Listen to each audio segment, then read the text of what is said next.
Hello travellers, আজকে কক্সবাজারের দ্বিতীয় দিন। আমার সকাল সকাল বের হলাম বিচ দেখার জন্যে।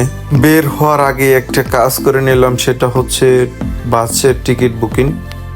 যারা বাসে বা ট্রেনে করে বাসায় ফিরবে তারা যেন টিকিটটা আগেই বুকিং দিয়ে নেয়, এই জন্য যে পরে আপনারা টিকিট পাবেন না। দেখা যাবে সব টিকিটগুলো আগে থেকে বুকিং ছিল। শহর দেখতে দেখতেই বিচে চলে এলাম। বীজটা দেখার আগ্রহ নিয়ে আগাচ্ছি। এর মধ্যে আকাশটা খুব ভালো লাগছিল আমার, ওয়েদারটা বিশেষ করে। কিছুক্ষণ আগে বৃষ্টি পড়ছিল, বাট এখন আকাশটা অনেক সুন্দর লাগতেছে। আস্তে আস্তে চলে এলাম বিচে, খুব ভালো লাগতেছে। এইখানে অনেক মানুষ একসাথে আনন্দ করে বেড়াচ্ছে, যার যার মতোই হচ্ছে।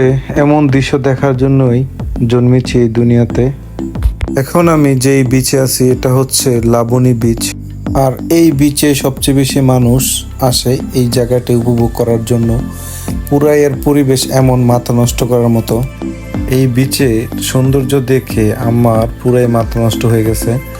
আর আমি এমন আবেগপ্রবল হয়ে গেছি, আমি কি করব সেটাই বুঝতেছি না, জানতেছিলাম না। শুধু দুই হাত তার চতুর্দিক নাড়াচ্ছি, এদিক ওদিক করতেছি, মানে পুরাই আবেগপ্রবল হয়ে গেছিলাম। আর ঢেউয়ের সাথে খেলা করতেছিলাম।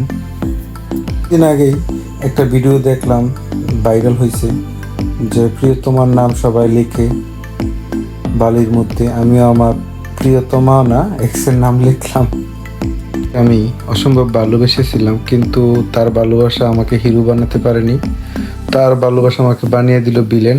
কিছুই করার নাই, লাক ফেভার করেনি, মেনে নিয়েছি আমি এটাই।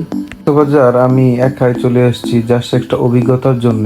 এসে দেখলাম সবাই বয়ফ্রেন্ড, গার্লফ্রেন্ড, ফ্রেন্ড সার্কেল নিয়ে বা ফ্যামিলি নিয়ে আসছে। তাই কিছু অনুভূতি আমার মধ্যে ঘুরপাক খাচ্ছিল। তবে তারে যদি পাইতাম ফুলের মতো করে রাখতাম না। হঠাৎ করে খুব আবেগপ্রবল হয়ে গেলাম, তাকে নিয়ে একটা গান গেলাম। সুন্দরী তোমায় আমার, তুমি নীলিমার দিকে তাকিয়ে বলতে পারো এই সমুদ্র তোমার, নীলাকাশ নবের মানুষ আমি চেয়ে দেখো, নীলাকাশ নবের মানুষ আমি চেয়ে দেখো।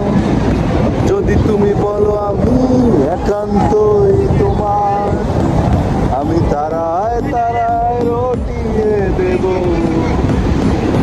তুমি আমার, আমি সাগর সাগরে বলে দেব তুমি আমার। আমি এখন শোনাবো মানুষের আনন্দের কিছু কার্যকলাপ। এইখানে একটা ছেলেকে আপনার দেখতে পাচ্ছেন, ছেলেটার বয়স সম্ভবত 20-21 হবে এরকম। দেখেন সে যেভাবে বালু নিয়ে খেলছে বলের উপর দিয়ে, তাকে একটা হাসি দিছে, যেমন মনে হইতেছে 5 বছর বাচ্চা। আমিও ছোট সময় বালু নিয়ে খেলেছিলাম। এইটার মেন রিজন হচ্ছে আনন্দের বহিঃপ্রকাশ। কক্সবাজারে এত কাপল ক্যারে কি আনন্দ করতেছে হেরা, আসলে তারা কি আনন্দ করতেছে তারা নিজেরই জানে না। বাংলাদেশের মধ্যে সবচেয়ে বড় পর্যটক কেন্দ্র হচ্ছে কক্সবাজার। এইটার মেইন রিজন হচ্ছে সমুদ্র সৈকত, সমুদ্রের ঢেউ। বাংলাদেশের মধ্যে যারা কক্সবাজার দেখেনি তারা মনে হয় বাংলাদেশটাকে এখনো দেখেনি। বাংলাদেশের অন্যতম পর্যটক কেন্দ্র বিন্দু হচ্ছে কক্সবাজার। এটা দেখার জন্য বিশ্বের যে কোনো দেশের লোক আসে বাংলাদেশে।